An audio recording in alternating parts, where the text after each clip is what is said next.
Política a serviço da vida. Este é um programa da comunidade Luz da Vida. E para fazermos política a serviço da vida, só tem sentido se for conduzida pelo Espírito Santo. Por isso eu convido você para que juntos possamos suplicar essa graça do Espírito Santo. Vinde, Espírito Santo, vinde pela poderosa intercessão do Imaculado Coração de Maria, vossa amadíssima esposa. Vinde nos iluminar, dai-nos sabedoria, discernimento, e um espírito resoluto, para que nós possamos fazer bem em todas as coisas, fazer o bem sempre, o mal nunca e a ninguém, e assim possamos em todas as circunstâncias fazer a santa vontade de Deus. Hoje nós temos aqui dois convidados ilustres, dois jovens, o Murilo Rezende Ferreira, ele que é doutor em economia, e o jovem Nicolas Candiotti, que é formado em física e também fez economia na Universidade Mackenzie. Mas para a gente conhecê-los um pouco melhor, eu perguntaria a vocês, na essência, quem é Murilo Rezende Ferreira? Olha, acho que boa pergunta, né? Mas assim, até levando em conta aqui o nosso tema, né, desse poderio aí mundial, essa discussão do governo, da economia, né? Sempre tive esse interesse muito grande por essa questão da economia, das fontes do poder mundial. Isso me levou a esse estudo mais acadêmico, digamos assim, na área da economia, mas também, acima de tudo, acho que desde o começo eu também me interessei por esse tema, estudando o professor Olavo de Carvalho, né, hoje já muito conhecido no Brasil, ensaísta, filósofo, e desde então eu considero assim, a maior influência assim, sobre o meu pensamento, sobre o meu estudo, e acho que também hoje a principal referência para qualquer estudo nesse assunto essas intersecções, né, entre política, religião, filosofia, dentro do Brasil, nosso maior intelectual vivo. Acho que eu venho como, em muitos sentidos, como aluno dele, realmente. E você, Nicolas, conta para nós, para que o nosso público possa conhecê-lo um pouco melhor, na essência, quem que é Nicolas Candiotti? Bom, acho que posso dizer com poucas palavras, eu sempre tive uma necessidade de ter os meus próprios estudos, sempre paralelo à formação mais, digamos assim, profissional, escolar, etc. E de maneira que eu acho que eu posso dizer que eu sou uma espécie de autodidata, certo? E nesses meus estudos que fui fazendo ao longo do tempo, eu descobri, já faz alguns anos, o professor Olavo de Carvalho, de quem eu posso dizer que sou aluno, né? E acredito que talvez o professor Olavo de Carvalho tenha contribuído para a minha formação mais importante. E é isso. E o tema que nós vamos debater hoje é sobre a nova ordem mundial, né? O que vem a ser essa nova ordem mundial? Para que o nosso público possa, antes da gente aprofundar nessa temática, para que eles possam compreender, né, o que vem a ser essa nova ordem mundial. Antes, acho que para cada um tenha a imagem na sua cabeça de que objeto é esse, né, que ser é esse, né, a nova ordem mundial, acho que todos têm observado que o verdadeiro embate no cenário mundial hoje é pelo quê? Por um governo mundial, por um poderio mundial. Muitas vezes a gente ainda vê os Estados-nações, a gente ainda percebe, existe, os Estados Unidos, a China, a Rússia, mas se a gente observar no Brasil hoje, por exemplo, quais são as maiores discussões que têm acontecido no nosso meio universitário e nas nossas escolas? Questões de gênero, a famosa ideologia de gênero, racismo, multiculturalismo. Se a gente estudar a fundo esses assuntos, a gente vai descobrir que tudo isso tem origem na ONU, na Unesco e nos grandes organismos internacionais. De tal forma que a gente percebe o quê? Que no fundo, os destinos de longo prazo do nosso país, da nossa cultura, das nossas maiores instituições, estão muitas vezes vindo determinados já de antemão, até no sentido espiritual mais elevado, de fontes de poder internacional. Então a gente está lidando de fato nesse sentido com uma nova ordem mundial. E normalmente o epíteto novo se refere à suplantação de algo antigo, né? E a gente pode dizer que, em última instância, esse novo da nova ordem mundial se refere de fato à emergência de um poderio mundial que deseja suplantar a antiga civilização cristã. Essa é uma das características mais claras, assim, a gente vai ver isso aparecer no domínio espiritual, por exemplo, com a famosa nova era, né, uma nova espiritualidade que também emana desses centros. Essa nova ordem mundial tem alguma ligação com os ensinamentos, os preceitos de Karl Marx, por exemplo? Não, eu diria que sim.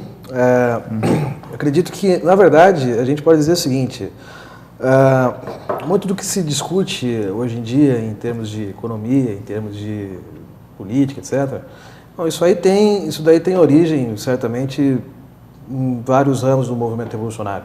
O Karl Marx, acredito que seja uma das principais fontes, né, fontes intelectuais desse movimento revolucionário.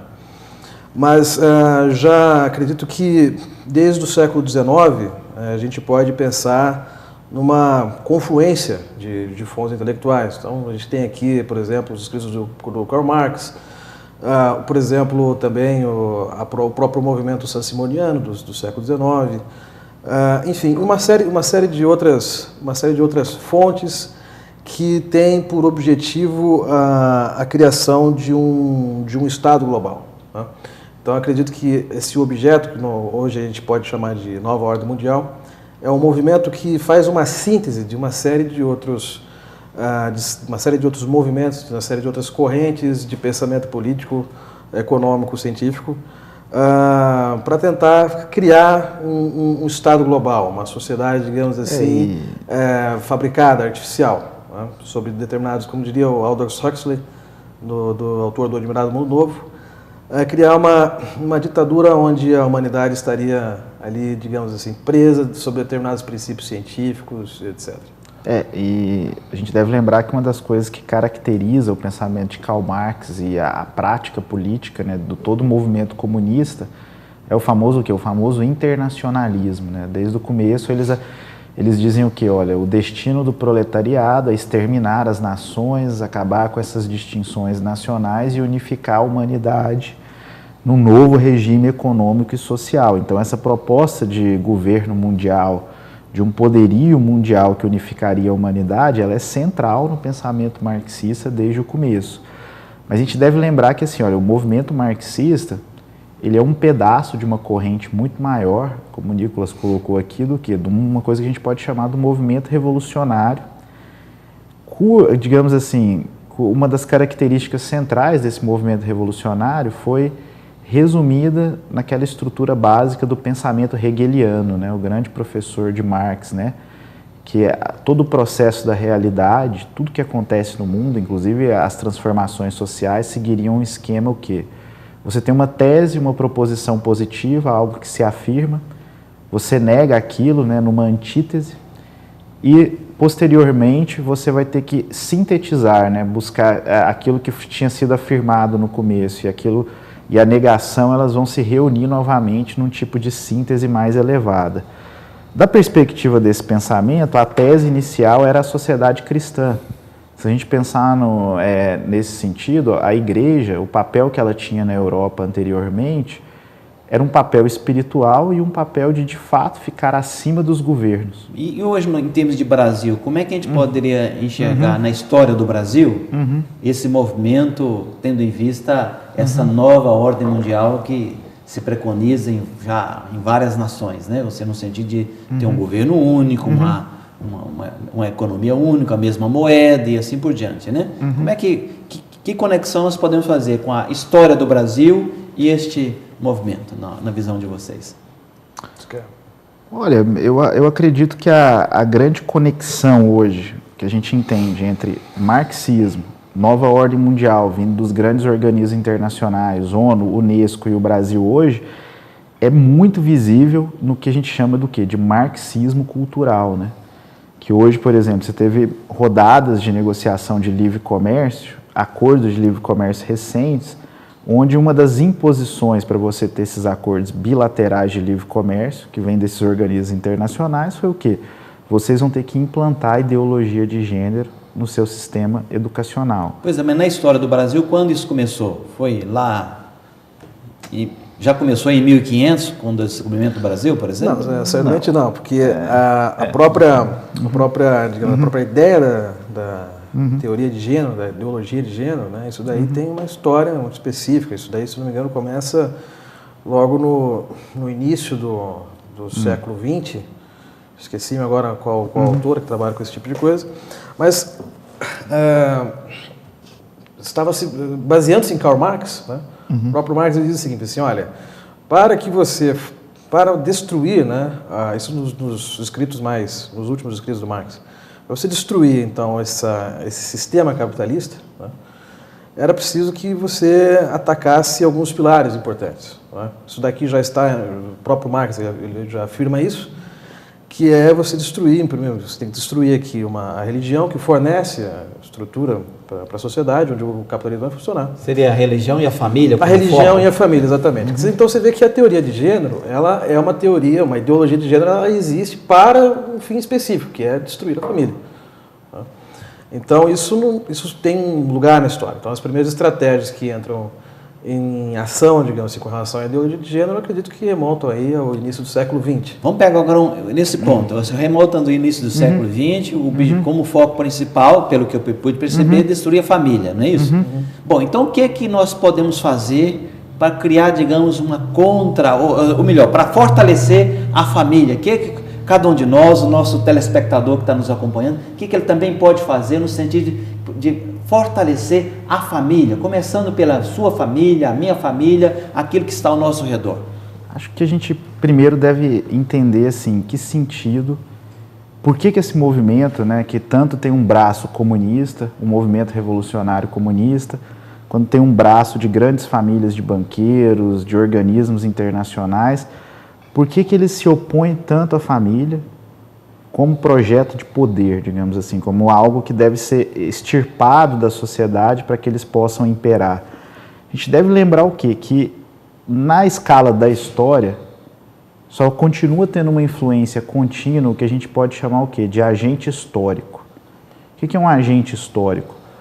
É uma comunidade na qual os projetos, digamos, de transformação da sociedade, eles são transferidos de uma geração para outra. Então a gente pode observar o quê? Se a gente pegar a família Rockefeller, lá dos Estados Unidos, a gente observa que os planos são passados de pai para filho, para neto, já tem mais de 1 século, 2 séculos. Se a gente pega o movimento revolucionário comunista... E parece até um contrassenso isso, né? Porque eles prestigiam a família, né? Demais. Não é isso? Bastante. Vamos lembrar o quê? Se você pegar até hoje uma foto da família Rockefeller, eles estão lá, assim, olha, eles têm muitos filhos. Famílias numerosas, né? Família numerosa, é uma família patriarcal, que quer dizer, onde existe uma estrutura hierárquica, onde o filho mais velho manda, digamos assim, os outros obedecem e dividem entre si o domínio da fortuna e daí, digamos assim, também dos nichos políticos e espirituais que a família se envolve. No movimento comunista, a gente vai ver algo muito semelhante, né, no sentido de uma espécie de imensa família extensa. Então a gente vai observar que desde a Revolução Francesa até se transformar propriamente no comunismo, a gente consegue encontrar laços de uma geração para outra que eles estão transmitindo não só ideias, mas recursos, planejamentos, redes de contato de um país para o outro. Então, por isso que eles são agentes históricos. A Revolução Francesa, qual foi a contribuição específica dela nesse processo? Foi o ataque à igreja, né? Acho que o ataque frontal à igreja, que a gente continua vivendo até hoje, que hoje, inclusive, os inimigos da igreja, eles não querem nem mais destruir a igreja, mas tomá-la para si, né? Infiltrar a igreja por dentro. A gente viu o mal que foi a teologia da libertação aqui na América Latina, e a gente tem vários movimentos nesse sentido, mas a Revolução Francesa de início ela é extremamente anticlerical, persegue a igreja. Com relação à família, teve também alguma coisa específica? Eu acho que uma coisa bastante importante que surgiu na própria Revolução Francesa, no Estado Revolucionário, foi a primeira vez que aparece essa ideia do casamento civil, né? Do casamento puramente, que vai ser determinado em termos puramente do Estado. Não se falava em casamento civil, né? Não se falava em casamento civil. Então, quer dizer, a própria ideia, né, que o centro da formação familiar é um casamento, correto? Então, a partir do momento que o casamento ele deixa de se tornar um sacramento, né, quer dizer, só uma via de de santidade, né, para se tornar apenas uma instituição jurídica, isso daí já começa a criar um pouco de confusão aí no meio de campo. Essa história do que, o que é uma família, como é que duas pessoas podem ficar juntas, etc, etc, etc.